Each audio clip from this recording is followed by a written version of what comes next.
جناب قبلہ مفتی محمد عرفان الحق صاحب دامت برکاتہم العالیہ، پیر طریقت رہبر راہ رشد ہدایت جناب قبلہ پیر بابا نسیم اللہ سیفی صاحب دامت برکاتہم العالیہ، ذی وقار مقتدر محترم محتشم حضرات علماء کرام، نعت خوانان ذی قدر و معزز سامعین و حاضرین کرام، السلام علیکم۔ قبل اس کے انتہائی مختصر وقت میں اپنی معروضات جناب کی سماعتوں کی نظر کروں، دل سے دعا کیجئے کہ خلاق عالم جل وعلا شانہ و عظم برہانہ اپنے پیارے حبیب صلی اللہ علیہ وسلم کے دفعل آج کی اس پروقار بزم ذکر سرکار رسالت مآب صلی اللہ علیہ وسلم میں مجھے حق و صداقت کے ساتھ بات کہنے کی اور پھر مجھے اور آپ کو سن کر سمجھ کر اس پہ عمل کرنے کی توفیق عطا فرمائے۔ میں انتہائی شکر گزار ہوں قافلہ سالار اہل سنت جناب قبلہ مفتی محمد عرفان الحق صاحب کا، اور انتہائی شکر گزار ہوں استاذ العلماء کا کہ جنہوں نے مجھ جیسے نالائق اور ناکار اخلاق انسان کو آج کی اس روح پرور محفل میں قرآن و سنت کی روشنی میں جماعت اہل سنت کا عقیدہ بیان کرنے کا موقع فراہم کیا۔ یہ اتنا بڑا اعزاز ہے ان کا میرے لیے جتنی میری اوقات نہیں ہے۔ احباب ذی وقار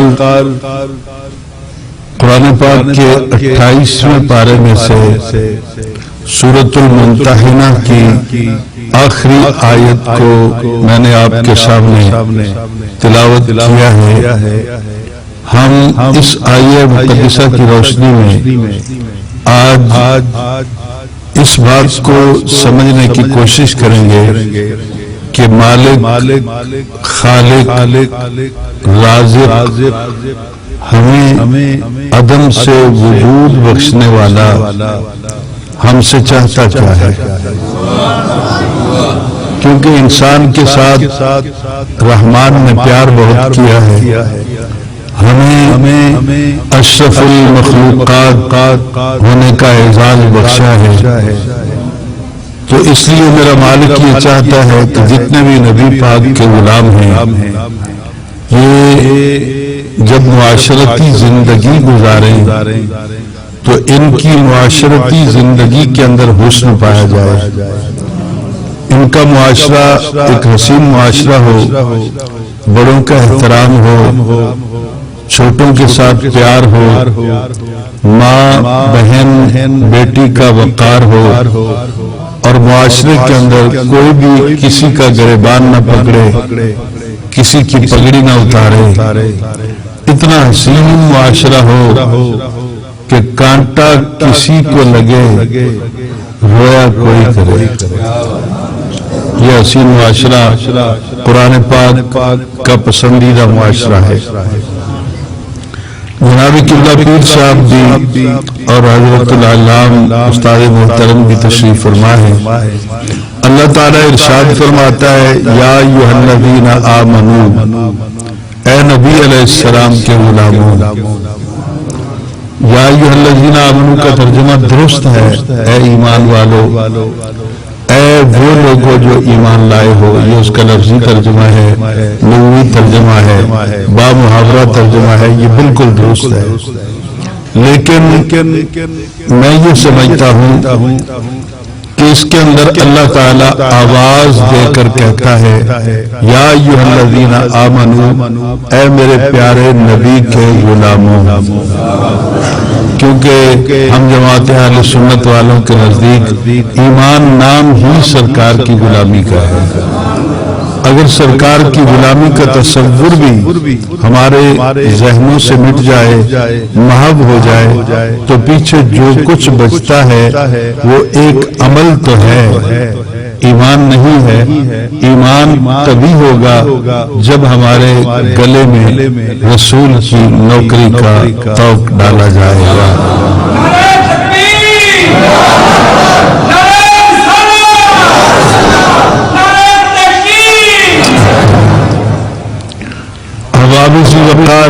اللہ تعالیٰ آواز دیتا ہے کہ اے میرے پیارے محبوب صلی اللہ علیہ وسلم کے غلاموں، لا تتولوا، دوستی نہ کرو، تعلق داری قائم نہ کرو، محبت نہ بڑھاؤ اور رشتہ داریاں قائم نہ کرو، قومن، اس قوم کے ساتھ غضب اللہ علیہم، جس پر اللہ نے اپنا غضب نازل فرمایا ہے۔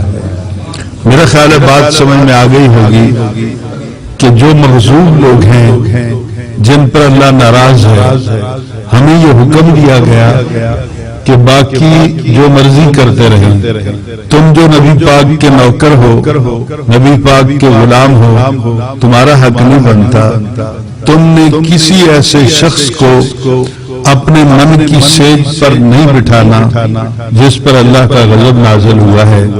محظوظوں سے بچتے رہنا اور محبوبوں سے ملتے رہنا،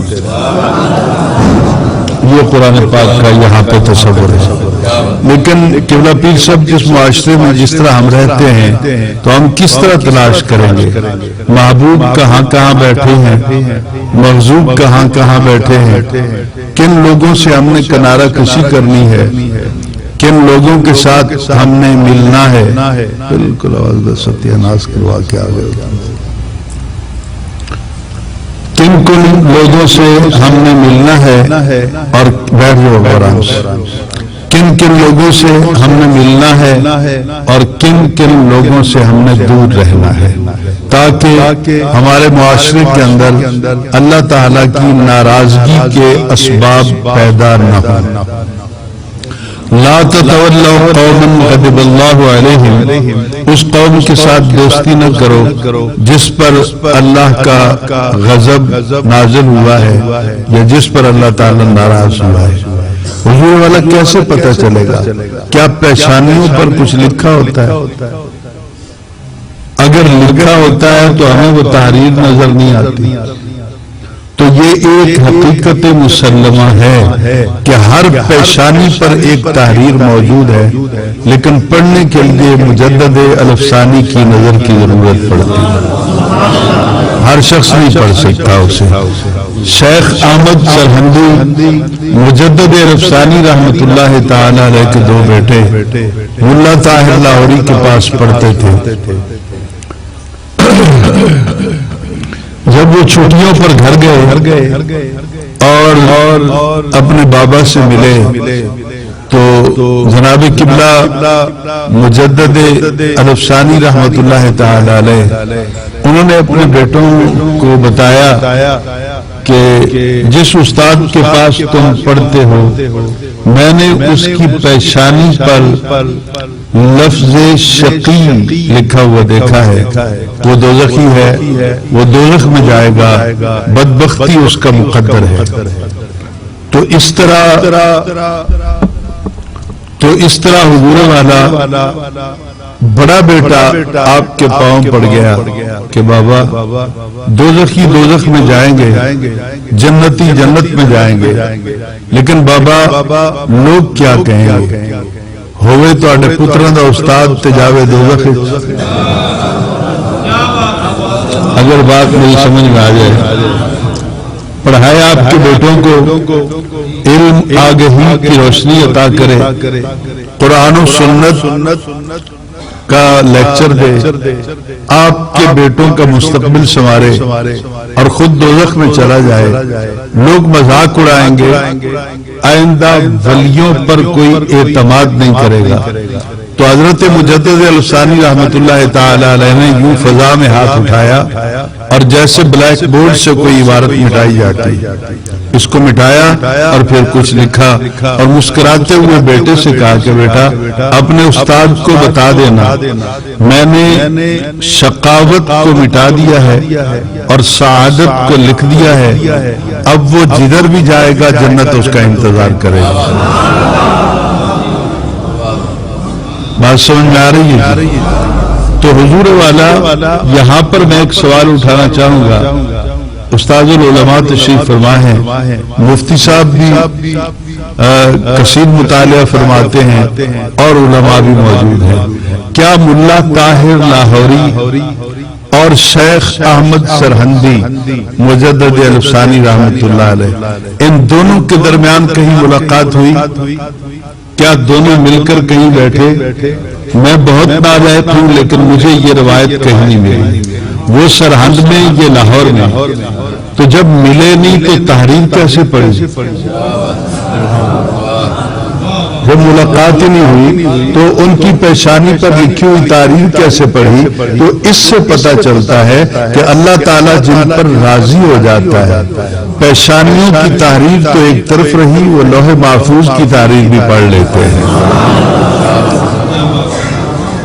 تو اس لیے آگے چلیں گے کہ جن پر اللہ ناراض ہوا ہے ان کے ساتھ دوستی نہیں کرنی ہے۔ اب کیسے پتہ چلے گا، کس طرح ہم ڈھونڈیں گے؟ تو قرآن پاک نے ہمیں مایوس نہیں رکھا، قرآن پاک ہمیں بتاتا ہے کہ قد یئسوا من الآخرۃ، کہ جو لوگ بدبخت ہوتے ہیں، جو لوگ اللہ کے غضب کے مستحق ہو جاتے ہیں، ان کی نشانی یہ ہوتی ہے کہ وہ اپنی آخرت سے مایوس ہو جاتے ہیں، آخرت سے مایوس ہو جاتے ہیں۔ جہاں ڈرل کر کے دور تک دیکھا جائے 100 فٹ 200 فٹ 400 فٹ اور پانی نہ نکلے بور کرنے کے بعد تو بندہ مایوس ہو جاتا ہے۔ تو جس علاقے سے مایوس ہو جائے پھر وہاں وہ ڈرل نہیں کرے گا کہ بھی یہاں تو بہت دور تک بھی پانی نہیں ہے۔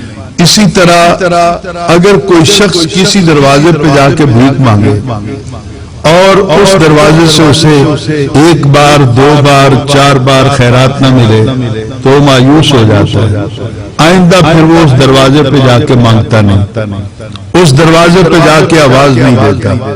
تو حضور والا اسی طرح جو لوگ مایوس ہو جاتے ہیں اپنی آخرت سے، وہ فجر کے بعد، ظہر و عصر کے بعد، مغرب و عشاء کے بعد، تہجد کے بعد، جمعہ کے بعد، عیدین کے بعد، جنازے کے بعد مانگنا چھوڑ دیتے ہیں۔ میں اگر سمجھا پایا تو وہ مانگنا چھوڑ دیتے ہیں، اس لیے کہ قد یئسوا من الآخرۃ، وہ اپنی آخرت سے مایوس ہو گئے ہیں۔ اور ہم نے تو نبی رحمت صلی اللہ علیہ وسلم کی غلامی میں رہ کر قرآن پاک کا یہ پیغام پڑھ رکھا ہے کہ لا تقنطوا من رحمت اللہ۔ ہم تو پہلے بھی مانگ لیتے ہیں، بعد میں بھی مانگ لیتے ہیں، قبر کے اوپر بھی مانگ لیتے ہیں، 40 قدم دور جا کے بھی مانگ لیتے ہیں، اس لیے کہ ہم مایوس نہیں، ہمیں پتہ ہے کہ کوئی وقت آ جائے گا جب مالک کا در رحمت کھل جائے گا۔ قد یئسوا من الآخرۃ، وہ اپنی آخرت سے مایوس ہو جاتے ہیں، کما جیسے کہ یئس الکفار، غور کیجئے گا، جیسے کہ مایوس ہو گئے کافر، من اصحاب القبور، من القبور نہیں ہے، لفظ من اور القبور کے درمیان لفظ اصحاب موجود ہے، یعنی کافر قبروں سے مایوس نہیں، قبر والوں سے مایوس۔ اگر میں سمجھا پاؤں تو کما یئس الکفار من اصحاب القبور، جیسے کہ مایوس ہو گئے کافر مزار والوں سے، قبر والوں سے، تو پتہ چلا کہ مزاروں والوں سے مایوس ہونا کافروں کا طریقہ ہے، نبی کے نوکروں کا طریقہ نہیں ہے۔ ہم مایوس نہیں ہے، جو مر جاتا ہے، جس کی باڈی ڈیڈ ہو جاتی ہے، ہم نہیں، کافر یہ سمجھتا ہے کہ اب ہم اس کو اگر کچھ دیں تو یہ لے نہیں سکتا، ہم اس سے کچھ مانگیں تو یہ دے نہیں سکتا۔ سمجھ نہیں آئی نہ؟ پھر ہم اس کو اگر کچھ دیں، درود پڑھ کے، خیرات کر کے، صدقہ جاریہ کر کے، کوئی مسجد بنا کے، یا طلباء کی خدمت کر کے، دین کی ترویج و اشاعت کر کے، اگر ہم اس کو کوئی ثواب دیں تو یہ لے نہیں سکتا، اس لیے کہ اس کا سارا سسٹم بلاک ہو گیا، مر گیا ہے، نہ سنتا ہے، نہ بولتا ہے، نہ سونگتا ہے، کچھ نہیں کر سکتا، یہ مر گیا ہے، لہذا ہم اس کو اگر کچھ دیں تو یہ لے نہیں سکتا۔ اگر کبھی مشکل آن پڑے، حالات خراب ہو جائیں، تو ہم ان کے دروازے پہ جا کے بھیک مانگیں، حجویر ہو یا اجمیر ہو، پاک پتن ہو یا کوٹ مٹھن ہو، بغداد میں غوث پاک کا دروازہ ہو، یا سرہند کے اندر شیخ احمد سرہندی کا مزار پر انوار ہو، ہم جب بھی مشکلات کا شکار ہونے لگیں تو ہم ان کے پاس جا کے اگر فریاد کریں گے تو یہ کچھ دے نہیں سکتے، یعنی نہ یہ ہم سے لے سکتے ہیں، نہ ہمیں کچھ دے سکتے ہیں۔ نہیں سمجھا سکا، میں پھر دوہراؤں، نہ مرنے والا ہم سے کچھ لے سکتا ہے، نہ وہ ہمیں کوئی فائدہ دے سکتا ہے۔ پریشان نہیں ہونا، یہ کافروں کا عقیدہ ہے، مومنوں کا نہیں ہے۔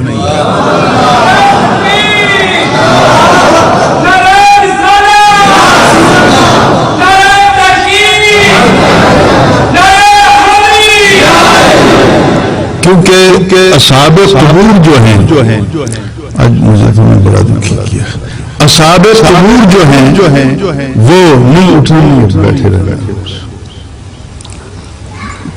اصحاب قبور جو ہیں یہ ان سے مایوسی جو ہے کما یا اصل کفار، کافروں کو ہے، ہمیں نہیں۔ اب آئیے چلتے ہیں حضور والا کہ مرنے والے کو ہم اگر کچھ دیں تو وہ لیتا ہے یا کہ نہیں دیتا۔ کتاب الاعلام کے اندر حضرت علامہ ابن ابی الدنیا رحمت اللہ تعالی علیہ وہ فرماتے ہیں کہ کوئی بزرگ کسی قبرستان میں ٹھہر گئے، سفر کرتے ہوئے، رات کا ٹائم تھا، آدھی رات کے وقت انہوں نے دیکھا کہ قبریں کھل گئی ہیں اور ہر صاحب قبر اپنے مزار سے کفن اوڑے ہوئے باہر نکل کے ایک طرف کو دوڑا جا رہا ہے۔ انہوں نے ایک صاحب قبر کو روک لیا، پوچھا قیامت آ گئی ہے؟ قبریں جو کھل گئی ہیں، شق ہو گئی، قیامت آئی ہے، کدھر جا رہے ہو؟ تو وہ جاتے جاتے، وہ کفن اوڑا ہوا تھا اس نے، تو جاتے جاتے اس نے جواب دیا قیامت نہیں آئی، 1 سال ہو گیا۔ ایک مدینے والے کا نوکر، سرکار کا غلام، اللہ کا نیک بندہ یہاں سے گزرا تھا، اس نے ایک بار درود پڑھ کے ہمیں بخشا تھا اس وقت، تو روزانہ اس وقت وہ ثواب تقسیم ہوتا ہے، سال مک گیا ثواب نہیں ہوتا، تو پتہ چلا کہ ثواب ان تک پہنچتا ہے۔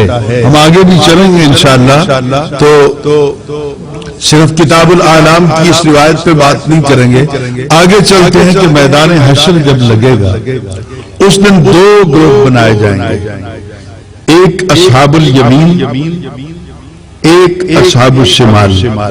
ایک وہ لوگ ہوں گے جن کے دائیں ہاتھ میں نامہ اعمال دیا جائے گا، یہ جنتی لوگ ہوں گے۔ ایک وہ لوگ ہوں گے جن کے بائیں ہاتھ میں نامہ اعمال ہوگا۔ یہاں آپ جتنے گروپ مرضی بنا لیں، قیامت والے دن صرف 2 گروپ ہوں گے، ایک ادھر والوں کا، ایک ادھر والوں کا۔ بات سمجھیے گا. لیکن قرآن پاک سے ہم اور صحابی رسول صلی اللہ علیہ وسلم کی وضاحت سے ہم سمجھتے ہیں کہ جن کے دائیں ہاتھ میں نامہ اعمال ہوگا وہ کون لوگ. ہم نہیں پوچھتے استاد العلماء سے، دیگر مفتیان کرام سے، ہم قرآن پاک سے فیصلہ پوچھتے ہیں. قرآن پاک کے اندر ہے کہ اما الذین اسودت وجوہہم، کچھ لوگ وہ ہوں گے قیامت والے دن جن کے چہرے کالے ہوں گے، تاریک ہوں گے، سیاہ چہرے ہوں گے. اور اما الذین ابیضت وجوہہم، کچھ لوگ وہ ہوں گے جن کے چہرے چمکتے ہوں گے. حضرت عبداللہ ابن عمر رضی اللہ تعالی عنہما. کون عبداللہ ابن عمر؟ جو فاروق اعظم کے بیٹے ہیں، فاروق اعظم کے بیٹے ہیں. ابھی آپ سن رہے تھے، میں جب آیا تو ایک عالم دین بیان کر رہے تھے کہ آسمان کے ستاروں کی تعداد کے مطابق نیکیاں حضرت عمر فاروق کی. یہ اس وقت تک تھی جب تک اما عائشہ نے سوال کیا تھا، بعد پتہ نہیں کتنی اور بڑھ گئی. اس وقت جو نبی پاک بتا رہے تھے، اس وقت اگر آپ یہ کہیں کہ نبی علیہ السلام نے مستقبل کی نیکیوں کو بھی جمع کر لیا تھا تو نبی جانتا کچھ نہیں، پھر بتاتا کیسے؟ نہیں سمجھانے سے تو پھر ماننا پڑے گا کہ میں نبی میرا مستقبل بھی جانتا ہے. تو خیر بات لمبی ہو جائے گی. فاروق اعظم کے بیٹے حضرت عبداللہ ابن عمر. مستند سیرت کی کتابوں کے اندر آپ کے بارے میں آتا ہے کہ آپ جب مسجد نبوی کے اندر جاتے تو مسجد نبوی کے اندر آپ محراب تو تھا نہیں مسجد نبوی کا جو سرکار نے بنائی، ممبر جہاں پہ رکھا ہوا تھا، آپ ممبر کے قریب جاتے اور اس جگہ کو جا کے چومتے جہاں حضور اپنے پاؤں رکھا کرتے تھے، جہاں حضور کے پیر آتے تھے.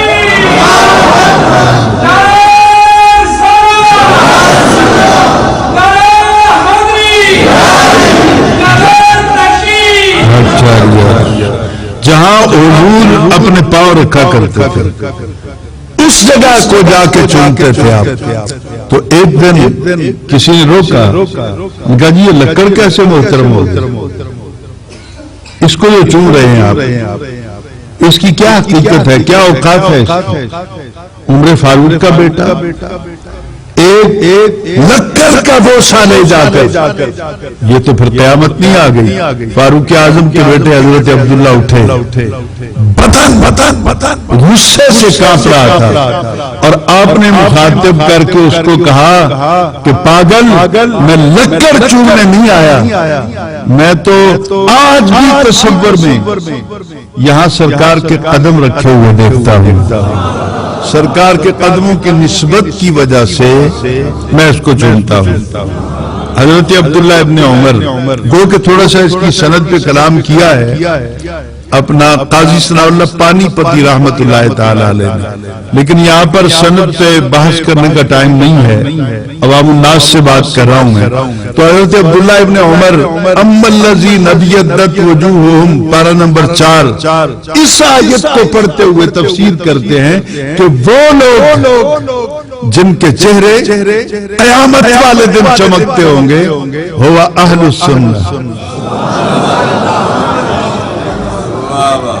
وہ اہل سنت ہوں گے، وہ اہل سنت ہوں گے. یہ قرآن پاک میرے سامنے ٹیبل پہ موجود ہے، میں ہاتھ رکھ رہا ہوں، دیکھ لیجیے.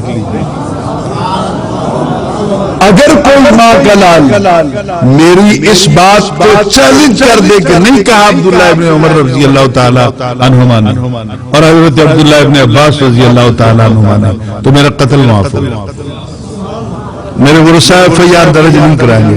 پتہ چلا کہ اہل سنت وہ جماعت ہے جو صحابہ سے چلی، اور اہل سنت والوں کے چہرے ہی قیامت والے دن چمکتے ہوں گے. اب اللہ تعالیٰ کی بارگاہ میں لوگوں کو پیش کیا جائے گا. جیسے ہی ہم سپریم کورٹ آف کائنات کے اس جسٹس کے سامنے حاضر ہوں گے جس کے بارے میں قرآن پاک نے بار بار تعارف کرایا کہ ان اللہ لا یظلم مثقال ذرہ، کہ وہ ایک رائی کے دانے کے برابر بھی کسی پہ ظلم نہیں کرتا. بالکل حق اور صداقت کی بنیاد پر فیصلہ ہوگا.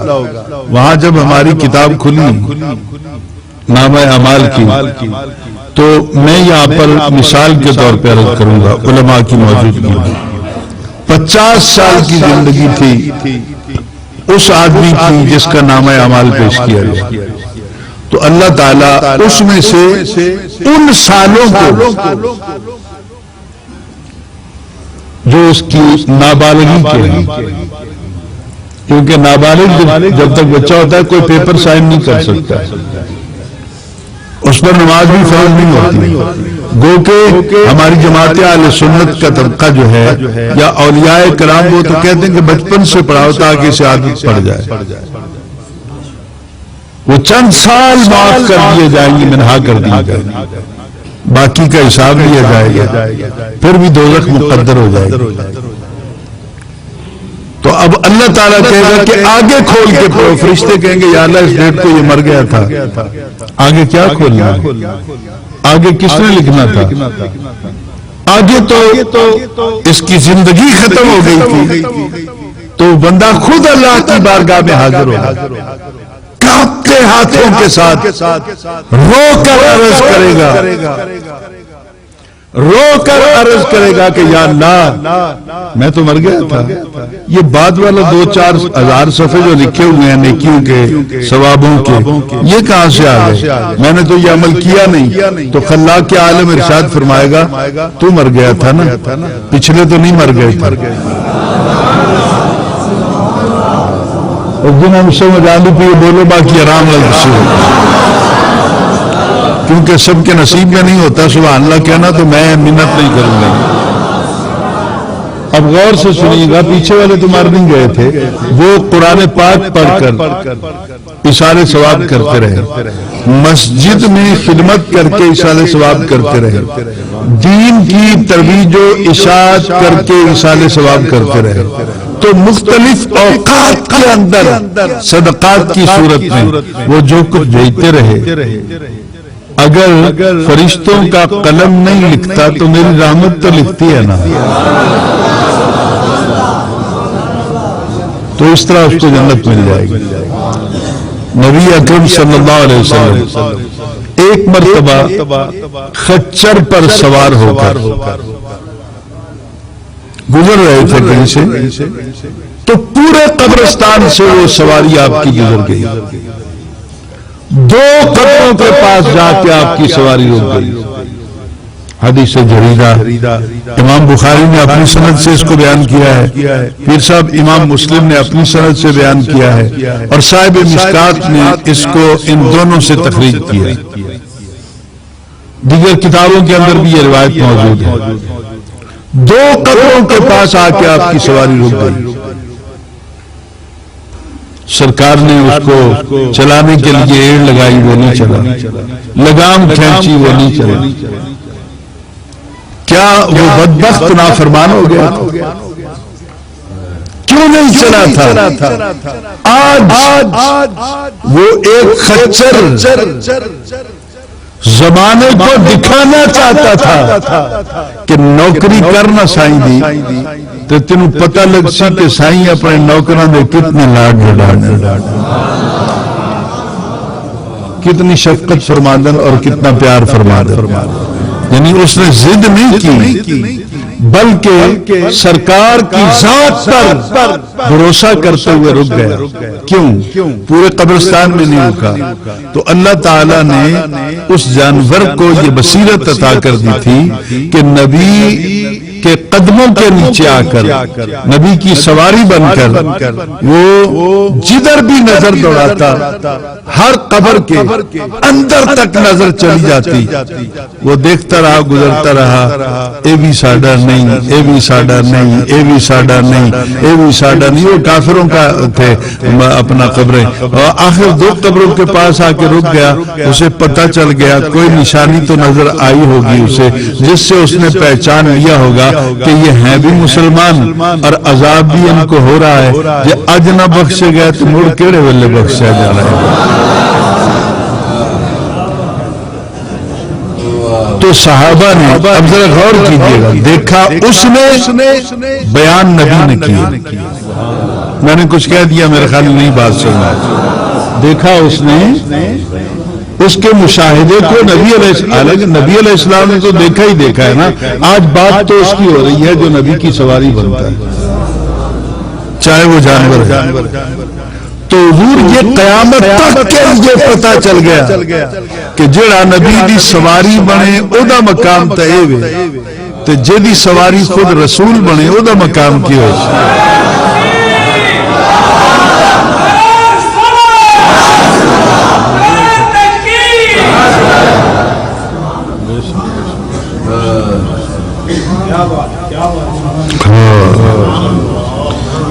سے پہلے غالباً جو عالم دین بیان کر رہے تھے ان سے پہلے بھی جو بیان کر رہے تھے حضور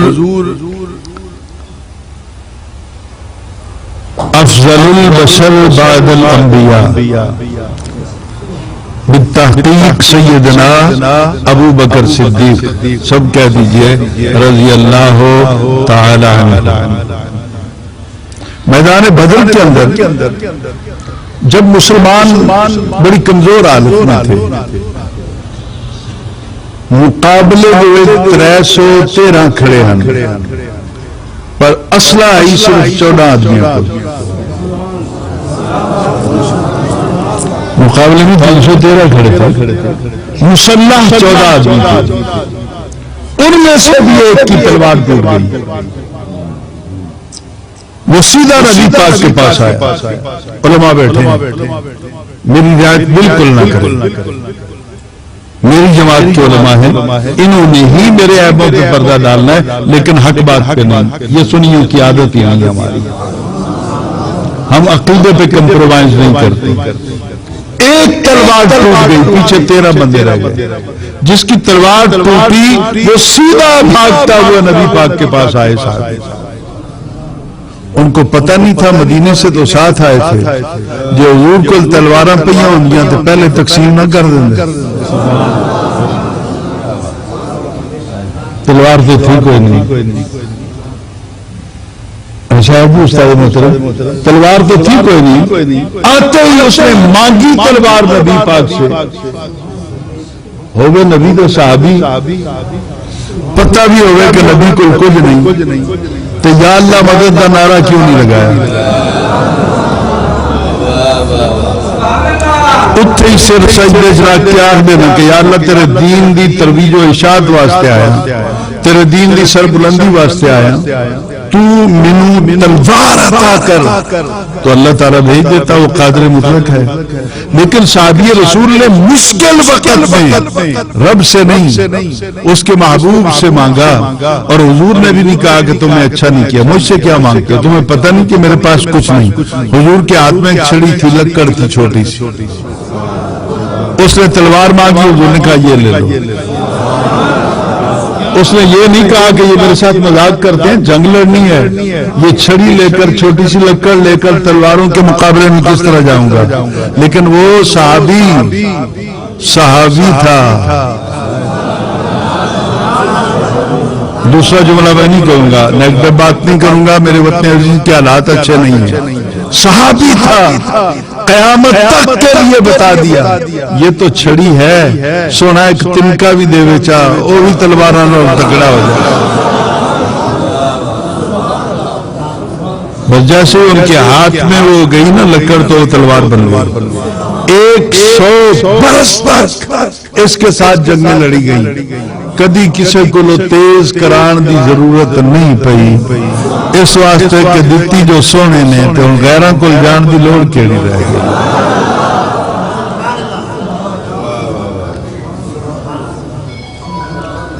نبی اکرم صلی اللہ علیہ وسلم نے وہ عطا کر دی. تو پتہ چلا کہ مشکل وقت میں نبی سے مانگنا صحابہ کی سنت ہے. تو میں میدان بدر کا ایک اور اپنا دکھانا چاہتا ہوں منظر سیدنا صدیق اکبر رضی اللہ تعالیٰ عنہ کے حوالے سے. جب وہ عمارت بن گئی، جھونپڑی میں کیسے کہوں، ناراض نہ ہوئیے گا، میں جھونپڑی کہوں بھی تو اندر والا حسین احمد مدنی نہیں مانتا ہے کہ بوے جتے سونا کائنات دا مالک جس نو خالق نے اپنی عطا نال مالک بنایا او دے بیٹھن دی جگہ نو جھونپڑی آکھاں، گھا دے تنکے اکٹھے کر کے سرکار دا مسکن تو کہہ سکتا، سرکار کا مسکن بن گیا، مسلح بچ گیا، سرکار اپنے مسکن میں بیٹھ گئے۔ اور صحابہ نے مشاورت کی کہ نبی دے دروازے دے اتے محافظ کڑا کھڑا ہو سی، نہیں سمجھ آئی تو سبحان اللہ نہ آکھو، غور کیجئے گا۔ محافظ کون؟ آخر سالار اعظم اساڈے مرشد لجپالن کون سی نال سیکیورٹی گارڈ کون محافظ بنے گا؟ تو ہر کسی کی نظر حضرت علی کی طرف گئی، شیر خدا ہے، حضرت علی محافظ بنے گے۔ حضرت علی اٹھے، مختصر سا خطبہ دیا، آپ نے کہا میں تم سب کا شکریہ ادا کرتا ہوں، لیکن نبی کا محافظ اگر کوئی بن سکتا ہے تو وہ صدیق اکبر ہے۔ یہ مولا علی کے فیصلہ ہے، ہمارا تو نہیں ہے۔ تو جڑے مولا علی دے نوکر بھی بن دے ہو تو آپ دے فیصلے بھی نہیں مندے، تھوڑی مرضی دی گل ہے، تکڑے ہو نا بابا۔ مولا علی نے کہا کہ صدیق اکبر نے حضرت علی کی طرف دیکھ کے کہا کہ میں بوڑھا ہوں، نہیں فناتوا ہوں، میں کس طرح بن سکتا ہوں؟ تو حضرت علی مسکرائے، آپ نے فرمایا بہت زیادہ بوڑھے ہو تم، بہت کمزور ہو، ہجرت کی رات کاندھوں پہ بٹھا کے نبی کو غار تک لے جاتے ہو، بڑے کمزور ہو یار۔ کے نام السلام میں اپنے ہجرت کی رات 3 میل کا فاصلہ ہے اس وقت، آج تو کلومیٹر ہو گئے، زیادہ ہو گیا ہوگا، آج تو کاٹ چھانٹ کر کے راستہ بھی کچھ بنا دیا سعودیہ والوں نے، اس وقت بالکل یہ دیوار کی طرح تھا۔ 3 میل کانٹوں پہ بٹھا کر صدیق اکبر پہاڑ کی چڑھائی چڑھ گئے، غار ثور تک چلے گئے۔ کیا حال ہی بڑھ رہے ہو، عالمی کمزور ہو تو وہ رات یاد آ گئی، وہ حالات یاد آ گئے، اور صدیق اکبر کی آنکھوں سے آنسو نکل آئے۔ کہا علی تم تو جانتے ہو میں لے کے گیا تھا، وہ تو سونا مینو لے گیا۔ تواضع، انکساری اور عاجزی کا یہ عالم ہے، اور محبت کا وہ عالم کہ جب آپ نے کہا کہ یا رسول اللہ اپنے کانوں پر بیٹھے، ابو جہل پیرا چاہتی ودائی نا پیچھے کہ کڑے پاس گئے، تو مدینہ سے آگے نکل کر پھر 2 افراد کے پیر نہیں رہ گئے، نبی پاک کے اور صدیق اکبر کے، ایک کے پیر رہ گئے۔ لوگوں نے کہا کہ ایک کہیں ادھر چلا گیا، ایک کہیں ادھر چلا گیا، تو ابو جہل نے کہا تھا بڑے پاگل ہو اور تو انہوں پتہ نہیں لگتا، صدیق ہوئے نال تو اپنے سونے محبوب نو پیدل ٹرن دے سی، یہ تو ابو جہل بھی مان گیا، نہیں سمجھا نہیں سکا۔ یہ جملہ میری زندگی کا سب سے بہترین جملہ ہے، ابو جہل بھی مان گیا، صدیق دے ہوندیاں نبی وال کوئی دیکھ نہیں سکتا۔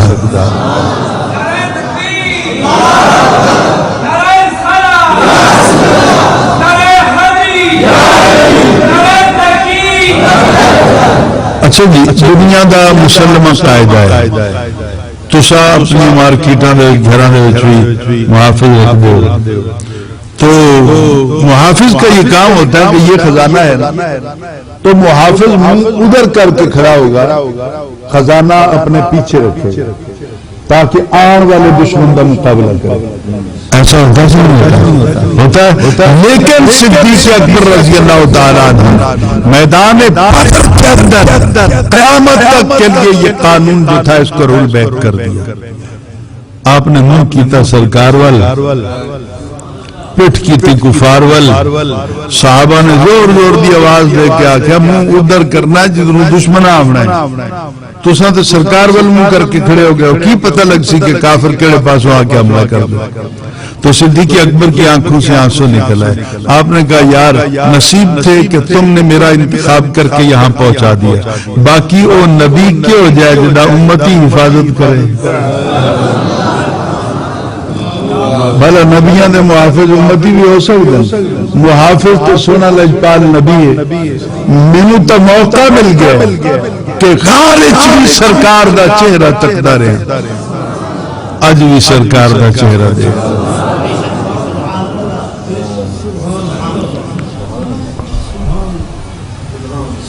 جی کردہ سونیا ہر ویلے جی کردہ سونیا ہر ویلے تینو کول بلا بٹھا کے میں تک دارما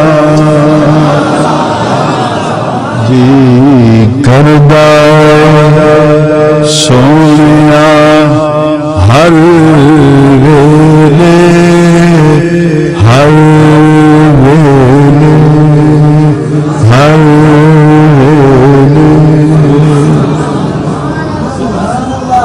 یہ پیر صاحب مراقبے میں بیٹھتے ہوں گے پیر صاحب قبلہ تصور کو سمجھتے ہیں عام آدمی کے بس کی بات نہیں ہے آئیے نہ دیکھے کیا کہتے ہیں جی کردہ سونیا ہر ویلے تینو کول بٹھا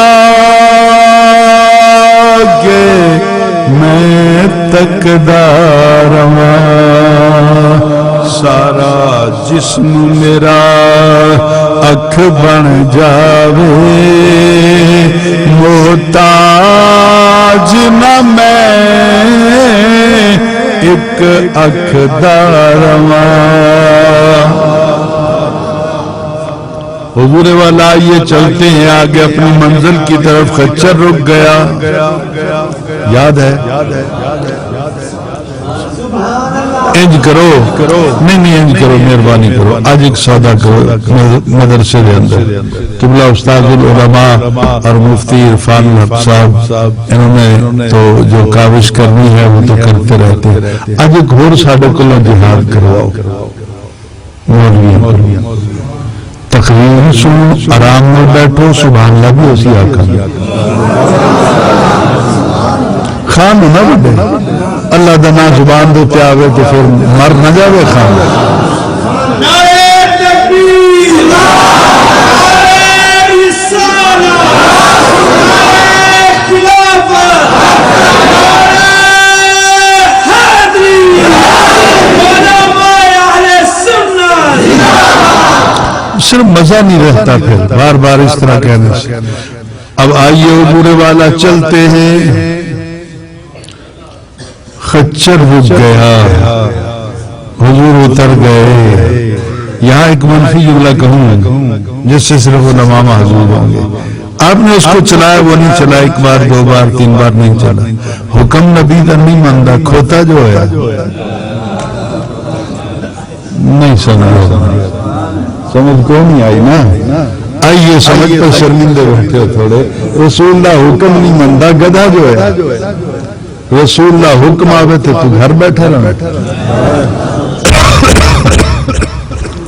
لیکن محبت کا جملہ وہ ہے کہ اس نے اج اپنا ناز تے نخرہ دکھایا حضور اترے اور آپ نے صحابہ سے کہا کہ جاؤ جا کے کوئی ہری ٹہنی کسی درخت کی لے کے آؤ وہ گئے اور کھجور کی ٹہنی کاٹ کے لے آئے نبی پاک نے اس کے دو ٹکڑے کیے ایک کو ایک قبر پہ رکھا ایک کو ایک قبر پہ رکھا اب صحابہ نے پوچھا کہ وہ وجہ کی ہے دسو تو صحیح فرمایا قبر والے نو عذاب ہوندہ پہ آئی ایک چغل خور ہے ایک پیشاب دے چھٹیاں تو پرہیز نہیں کرتا یہ بھگتنا پونا ہے قبر جا کے. چغل خور معاشرے کا امن برباد کرتا ہے اور پیشاب کے چھینٹوں سے پرہیز نہ کرنے والا اللہ نے جو تمہیں حسن دیا ہے اس حسن کو تباہ کرتا ہے. اچھا تو سونا یہ قبر دے ہوتے یہ ٹہنیاں فرمایا جب تک یہ ہریاں رہ سن اللہ دا ذکر کردیاں رہ سن تو جدوں تک قبر تے اللہ دا ذکر ہوندا رہ سی عذاب قبر معاف ہو جا سی. عذاب قبر موقوف ہو جا سی. حضور والا یہ میرے ہاتھ میں جو نوٹ ہے اس کا کرنسی ریٹ ہے 10. یہ 10 روپے کا نوٹ ہے اور یہ جو میرے ہاتھ میں ہے یہ 100 روپے ہے. اب بات کو سمجھیے گا دونوں کی ویلیو ایک جیسی ہے. دونوں ایکو جان بولو تو صحیح ایکو جان نہیں. لیکن یہ مجھے بتائیں کہ اگر کوئی چیز 10 روپے دی بازار چو مل جاوے تو 100 دی ملسی کے نام بولو. عقل والے بیٹھو سیانے بیٹھو جڑے عقل مند ہو بولو 10 روپے دے چیز ملے 100 چی ملسی بلکہ 10 گنا زیادہ ملسی. ٹھیک ہو گیا کیوں اے افضل ہے اے مفضول ہے اے اعلی اے ادنا ہے. ٹہنی ذکر کرے کہ عذاب قبر معاف ہوتا ہے. میں علماء کی موجودگی میں بیٹھ کر جسارت کر رہا ہوں کہ کھجور کا درخت اگر دیوار کعبہ کے ساتھ بھی کھڑا ہو تو اشرف المخلوقات نہیں. اشرف المخلوقات انسان ہے اور حقیقت دے کہ وہ اشرف المخلوقات ہے جرا سیدہ زہرا دے بابا دا نوکر ہے. انسان افضل ہو گیا ٹہنی کھجور دی ادنا مفضول ہو گئی. انسان اعلیٰ ہو گیا ٹہنی ادنا ہو گئی. ادنا ذکر کرے تے عذاب قبر معاف ہوتا ہے. تو جے نبی کا کوئی نوکر بھی ہوئے تے حافظ قرآن بھی ہوئے قبر تے جا پڑھے عذاب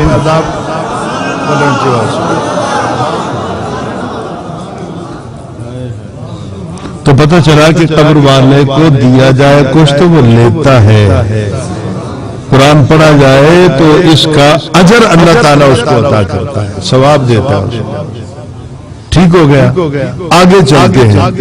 حضرت سعد نبی پاک کی خدمت میں حاضر ہوتے ہیں کہ یا رسول اللہ سانو تو پتہ ہی نہ ہے کہ ماں دا مقام کی ہے لیکن ماں کا مقام جتنا اس دور میں سمجھا گیا کبھی نہیں سمجھا گیا. اور محفل نعت تے ماں دی شان مولانا تقریر کرن تے ماں دی شان کتنے کو گل ہوئے تے ماں دی شان ابے دا کیڑا قصور ہے. حدیث کا آدھا سبق یاد ہے کہ جنت ماں کے قدموں کے نیچے ہے. حدیث دا پورا سبق پڑھ جنت ماں دے پیروں تھلے تے دا دروازہ تیرا باپ ہے. جنت باہر تیرے مقدرہ چوئے جے باپ ہی ناراض ہے بوا کھلنا نہیں تو جنت جانا کتوں ہے. اس عورت دے نصیبہ میں شوہر نہ ہو گیا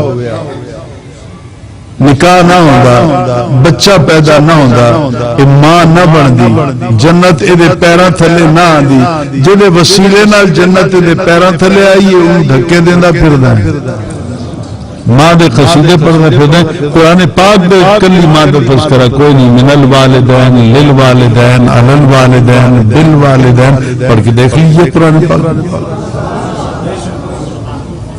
حضور ہمیں تو پتہ نہیں تھا کہ حق کیا ہوتا ہے کس کا بنتا ہے حق اور کس کا نہیں بنتا ہم تو جانتے نہیں تھے. سونا ہے تک کرم ادو ہویا جو تو تہاڈی نوکری کی تھی کلمہ پڑھیا، غلامی کی تھی، پھر پتہ چلا کہ بڑا کون ہے، چھوٹا کون ہے، ماں کا مقام کیا ہے، بہن کا کیا ہے، بیٹی کا حق کیا ہے، بہن کا حق کیا ہے۔ حضور میری والدہ جناب دی کنیز ہے، پر مینو سمجھ آن تو پہلے اس دنیا تو ٹر گئی ہوں زندہ ہونیاں تو میں اپنے کندھیاں تے اٹھا کے حج کروانا۔ آپ نے فرمایا کہ مدینہ پاک کے اندر تقریباً اکثر کھواں دے اوتے یہودیاں دا قبضہ ہے، تو مسلمانوں واسطے پانی دا انتظام کر دو۔ پتہ لگا کہ پانی بند یہودی کردن، مسلمان نہیں کردن۔ اچھی آواز نال تو بول دو، مانا پانی بند کرنے والا جتنے بھی ہو گئے او دا اسلام نال کوئی تعلق نہیں۔ کنواں بن گیا، میٹھا پانی نکل آیا، آپ نے کنویں کے کنارے پر کھڑے ہو کر اعلان کیا حاضہی لأم سعد، ایک خو سعد دی ماں دے واسطے جڑا پانی پیسی ثواب دی ماں نو مل سی۔ مولوی آخدا ہے کہ خیرات اللہ دے نا دی ہے، اماں دا نا دا اعلان نہ کر، ابے دا اعلان نہ کر، غوث پاک دا نا نہ لے، داتا علی حجویری دا نا نہ لے، تونسا شریف والے مرشد پیر پٹھان دا نا نہ لے، گولہ شریف والے پیران دا نا نہ لے، شیخ سرہند شیخ اپنا مجدد الافسانی رحمت ان کا نام نہ لو، غیران دا نا نہ لو، اے نیاز امام حسین دی تو شہویں حرام ہو جمین، بس اللہ دا نا آنا چاہیے۔ او جو آخد پن حاضہی لأم سعدن، اے کھو سعد دی ماں دے نا دے ہوتے، اے ثواب انہاں نو ملنا چاہیے۔ مینوں پوچھو اگر غیر دا نا آکے کوئی شے ہو جاندی ہے حرام، کہ نبی پاک نے اس کھو دا پانی حرام سمجھ کے پیتا یا حلال سمجھ کے پیتا؟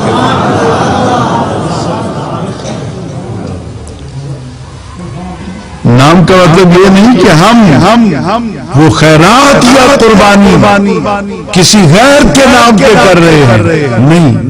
جدو قربانی بھی کرنی ہے نا تو دسنا تو ہے کہ میری طرفوں رب دی بارگاہ نہ تو آسی نہ تیرا ہے، میرے ابے دی طرفوں ہے، میری طرفوں ہے، میری بہن دی طرفوں ہے، میری ماں دی طرفوں ہے، نہ تو آنا لازمی ہے۔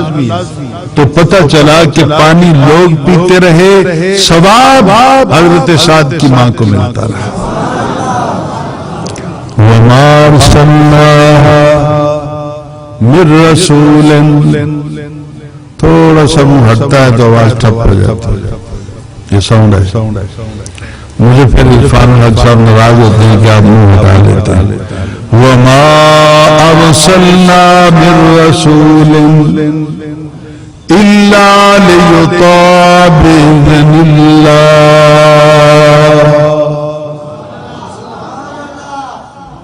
اور اگے نالوں بھی بڑا رکھو گے، او بھائی ہلکا سا ایکو دو، اس کو بناؤ ساؤنڈ کو، پتہ نہیں کہاں سے آ گئے ہو۔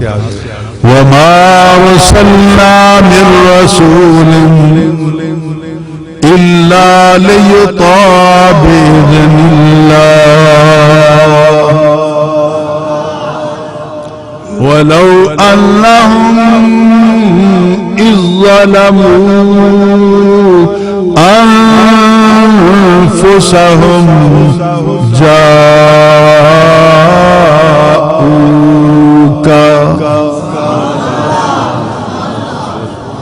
وَمَا أَرْسَلْنَا، اور نہیں بھیجا ہم نے من رسول کوئی رسول إِلَّا لِيُطَاعَ بِإِذْنِ اللَّهِ، کو مہربانی کر دو یار۔ وَمَا أَرْسَلْنَا مِن رَسُولٍ إِلَّا لِيُطَاعَ بِإِذْنِ اللَّهِ، إِلَّا لِيُطَاعَ بِإِذْنِ اللَّهِ، إِلَّا لِيُطَاعَ بِإِذْنِ اللَّهِ۔ کاش کاش آپ کو بھی ترجمہ سمجھ آتا تو آپ کو مزہ آتا. شعر پڑھنے میں اتنا مزہ نہیں جتنا قرآن پڑھنے میں لطف آتا ہے. اللہ کہتا نہیں بھیجا ہم نے من رسول کوئی بھی رسول الا لیطاع باذن اللہ، پر ہر رسول اس واسطے بھیجا ہے کہ میرے حکم دے نال تساں اودی نوکری کرو. ہر رسول دیان دا مقصد ہے کہ میرے حکم دے نال میرے رسول دی نوکری کرو. نوکری کرن دا صلہ کیوں سی؟ فرمایا بلو انہم اذ ظلموا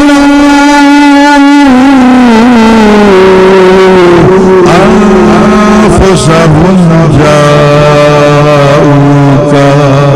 انفسہم اگر وہ اپنیاں جانا تے ظلم کر بیٹھن، کوئی بڑا گناہ کر بیٹھن جدی معافی دی امید نہ ہوئے تے جاؤکا میرے ول نہ آن تیرے در تے آ جان. جاؤکا میری طرف نہ آئیں، تیرے پاس آ جائیں، میرے ول نہیں تیرے ول، میرے کول نہیں تیرے کول، تیرے در پہ آ جائیں. میں یہ پوچھتا ہوں کہ مجھے اتنا بتا دو، خدا کہتا ہے بخشش لینی ہے تو مصطفیٰ کے در پہ چلے جاؤ، اور تم بستر اٹھا کے کدھر پھرتے ہو مجھے تو سمجھ نہیں آتی.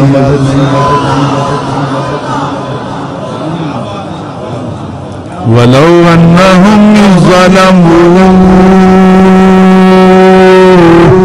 أَنفُسَهُمْ جَاءُوكَ، تو بڑا گناہ کر بیٹھن، اپنی جان دے تے ظلم کر بیٹھن، جاؤکا پھر آن تیرے کول فاستغفر اللہ، آن تیرے کول منگل میرے کولوں. بات سمجھیے گا، یہاں ایک بہت بڑا پوائنٹ موجود ہے. اور تیرے کو منگن میرے کولو، یا اللہ جے تیرے کولو منگنا تے گھر بھی منگ سکتے ہیں. نبی دے در تے آن دی کیڑی لوڑ ہے؟ فرمایا گھر تے فرق ہے، اتھے تو کلیاں منگنا ہے، اتھے آ کے فاستغفر اللہ، تو میرے کولو منگنا تے واستغفر لہم الرسول،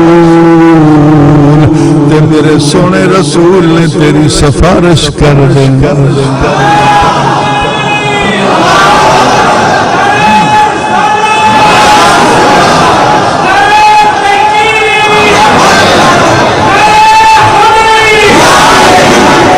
جو کملی والے دے کملی والے دے درداد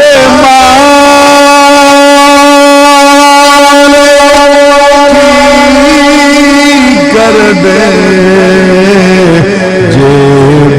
دے نظام محشر دے جے بن دے نظام محشر دے گناہگار وچارے کی کر دے جے بن دے نظام. حضور آپ ناتے تو ہم جیسے نکموں کو کون کہتا کن تم خیر امت. سونا جے تو نہ آدھا تو سونا، اگر تسا نہ آدھے، لفظ تو بھی ٹھیک ہے لیکن اندر والا نہیں ہے، نوکر جاؤں میں. اگر سونا تسا نہ آدھے تو وَكَذَلِكَ جَعَلْنَاكُمْ أُمَّةً وَسَطًا. انسان دھکے کھاندا پھردا کنے آکھنا کہ تسی بہترین امت ہو کنے آکھنا کہ تسی بہترین امت ہو عرفان الحق صاحب نے آکھے ایک شعر سنانا جو آندہ نہیں شعر وہ مصرع جو انہوں نے سنایا میں سنا کس نے کہنا تھا کہ تم بہترین ہو اج پیر سید علماء فقہاء فضلاء اور تسی سارے جتنے ہو سارے کنتم خیر امتن بنے بیٹھے ہو وَكَذَلِكَ جَعَلْنَاكُمْ أُمَّةً وَسَطًا بھی سمجھ نہیں بیٹھے ایک کی وجہ تمہیں اس پار کا باسی ہوں اس پار کا باسی ہوں اس پار باسی یہاں ادھر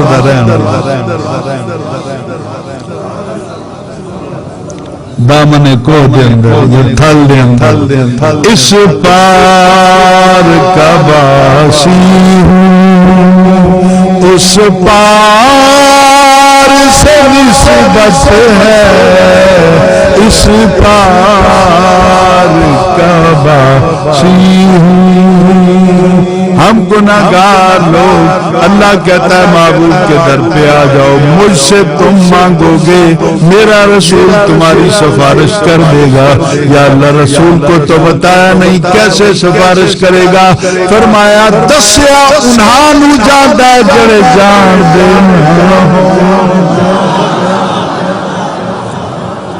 بس آخری بات کروں یہ آیت کی صدا مدینہ سے دور بہت دور دیہاتوں تک جنگلوں تک چلی گئی ایک عربی جو بڑے گناہ کیے بیٹھا تھا انہیں کیا غلطی آسان ہو گئی چلا مدینہ والے جو کول کلمہ پڑھیا ٹر پیا مدینہ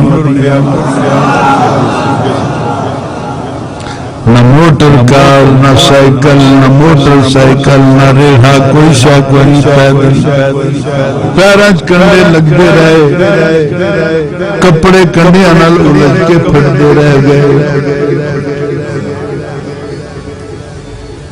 سواب کے لیے عرض کروں گا بس قیامت آ گئی جس دن وہ مدینے پہنچیا نبی پاک اپنا مزار دے چلے گئے صدیق اکبر روندے پھرتے عمر فاروق عثمان غنی حضرت مولا علی آؤ عربی نے منظر دیکھے حبش دا کوئی رہن والا ہے موٹے موٹے اس قبیلے کا گیا کبھی رونا جان دے نہیں او بھی مدینے دے وچ گلی چ بیٹھ کے روندا بیٹھا سنا تو ٹر گیا میں ازانا کس نے سنا اور وہ منظر بڑا قیامت خیز منظر تھا میرے خیال ہے ان کو سننا کوئی نہیں بس ایک آخری گل کرا تو تھوڑے کو اجازت چاہواں حضور والا وہ منظر بڑا قیامت خیز منظر گلی دے بیٹھے حضرت سیدنا بلال حضرت اساد آقا بلال اساد مرشد بلال گلی دے وچ بیٹھے تے سامنے دو بچے ڈوریاں دے ایک دا نام حسن ایک دا نام حسین آ کے کھبے پاسے بہ گئے ایک سجے پاسے بہ گئے تے آواز دے کے آتے بلال ایک گل کا دسو تسا آکھ دیو اذان کس نوں سنانی سانو بھی تو دسو موڑیاں تے کون بلحاسی اپنے پہلو چ بٹھا کے خطبے کون سنا سی گردیاں ہویاں نوں کون بچا سی اس نے آیا دیکھا مدینے وچ ہر شخص ہوندا پھردا کی ہو گیا پوچھنا کیتا جدو پتہ لگا ہے کہ سرکار دا وصال ہو گیا ہے آ گیا سرکار دے مزار پر انوار تے رو کیا دے یا رسول اللہ میرا مقدر دھکے جو لکھے مقدران دے میرا سونا پیر دھکے کھان دا اعلان کردا ہے حضور تنہائیاں مقدرن بڑیا سا لے کے آیا کہ گناہ معاف کروا سا اور تسا تے چلے گئے ہو مزار دے اندر میں واپس ٹریا جانا قیامت جانے تے سونا نبی جانے ابھی اس نے قدم اٹھایا نہیں ابھی وہ پیچھے کو چلا نہیں فنودی من القبر یا آرابی اچھا دل کردہ ہوئے تھے آرابی اس دور چاہتے ہیں جو دیہات دے کملے جھلے لوگوں نے اور اجازت دو کہ ترجمہ اسی طرح ہی کرا جڑا آرابی کا ترجمہ بن رہا ہے مرن جو لگا تے قبر دی آواز آئیے یا آرابی او میرے کملے یار تانوں سنا کے کوئی مزہ نہیں آتا نہ جا خالی واپس میں قبر چھوڑا یا گھر چھوڑا درتے جڑا تو آئے ام مسائل فلا تنہر دے قانون دے مطابق کلی واپس خالی نہیں بلایا آج ہو گیا مزار تو تے سن لے پچھلے تیرے سارے معاف کر دیتے گئے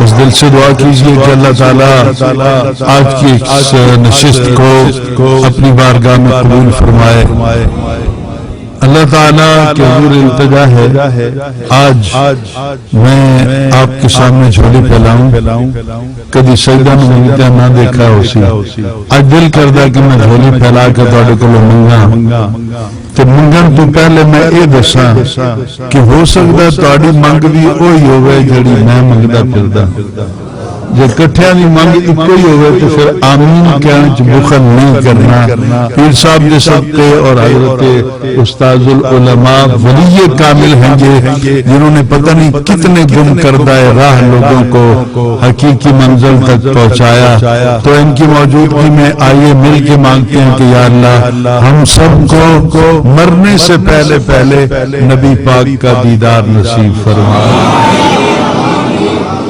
نہ میں عرفان الحق صاحب نل کو مشورہ کیتا ہے نہ قبلہ استاد صاحب نل بس میرے من دی آوازیں میں قرارداد پاس کرانا چاہنا اگر پسند آوے تے ہاتھ چک کے تائید کر دے سو آج کی اس عظیم الشان اجتماع میں تھوڑا کھول دے یار آواز خدا واسطے کو آواز دے کوئی تھوڑا پاور بن جائے اب غور سے میری بات کو سنیے گا جو بات میں کہنا چاہتا ہوں کہ آج کے اس عظیم الشان اجتماع میں بھاری کرو آواز عظیم الشان اجتماع کے اندر میں یہ قرارداد پاس کرانا چاہتا ہوں کہ جناب جنرل جاوید قمر باجوہ کیا نام ہے باجوہ صاحب قمر جاوید باجوہ صاحب جو ہمارے فوج کے سربراہ ہیں آج کا یہ اجتماع ان تک اپنا پیغام پہنچانا چاہتا ہے کہ اگر میرے پاک وطن کی سرحدوں کو کبھی لہو کی ضرورت پڑے تو پاک فوج کے سپاہیوں کو سرحد پر بارڈر پر بعد میں لے کے جانا یا رسول اللہ کہنے والوں کو پہلے آواز دے لینا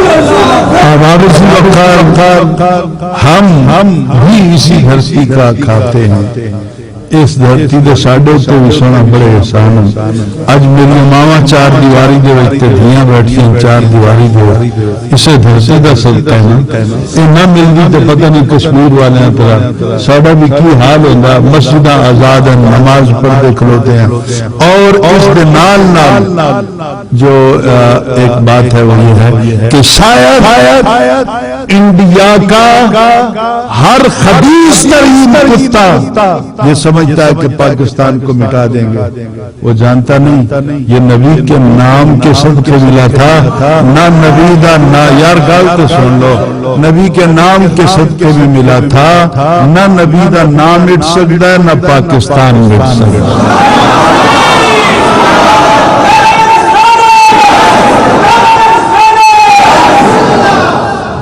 جاگتے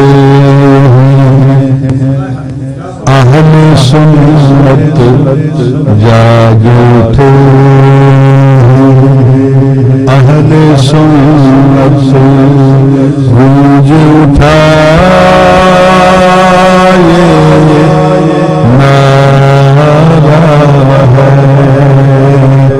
جاگ اٹھے اہل سنت گونج اٹھا نعرہ ہے، دور ہٹو اے دشمن ملت، پاکستان ہمارا،